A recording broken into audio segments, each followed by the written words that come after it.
জিৎ কম্পাসকে বলছে 7টা কিন্তু বাজতে চলেছে, আমাদেরকে এবার বেরোতে হবে, না হলে সিসিটিভি ক্যামেরায় একবার ধরা পড়ে গেলে বিপদ হবে। কম্পাস মনে মনে বলছে অখিলেশ স্যার নিশ্চয়ই এই অঘটনটা হতে দেবেন না, কারণ উনি জানেন কাজটা আমি ওনার জন্য করছি। ঋতুজা বলছে আমি কলেজের কিছু হিসেব নিকেশ নিয়ে তোমার সাথে বসতে চেয়েছি, কিন্তু তুমি কিছু রেসপন্স করোনি, এটা আমি কি হিসেবে ধরে নেব? বৌদি, দাদা কিন্তু তোমাকে কলেজের ব্যাপারে জড়াতে বারণ করেছে।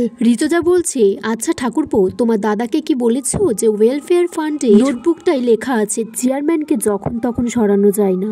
এদিকে মাহি তার বন্ধুদের সাথে বার্থডে পার্টিতে যেতে চাইলে ঋতুজা বলছে তোমার কিন্তু পড়াশোনা ভালো হচ্ছে না, এবার রেজাল্টটাও খারাপ করেছো, এমন কিছু করো না যাতে পরিবারের মান সম্মানটাও খারাপ হয়ে যায়। মাহি বলছে তোমার ছেলের বউয়ের জন্য শুধুমাত্র নষ্ট হয়েছে, এর থেকে বড় খারাপের কি হতে পারে?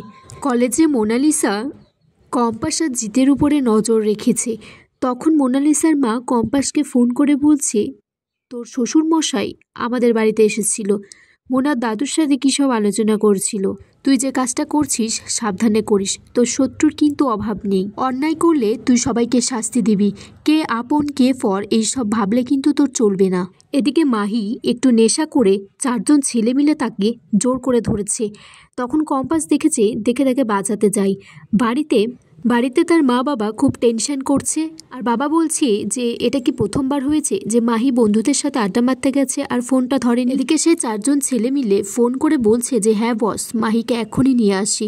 কম্পাসের এটা শুনে সন্দেহজনক মনে হয় যে এটা কোনো প্ল্যান সাজানো। তারপর কম্পাস সেই ছেলেদেরকে মেরে মাহিকে উদ্ধার করে বাড়ি ফিরিয়ে নিয়ে আসে।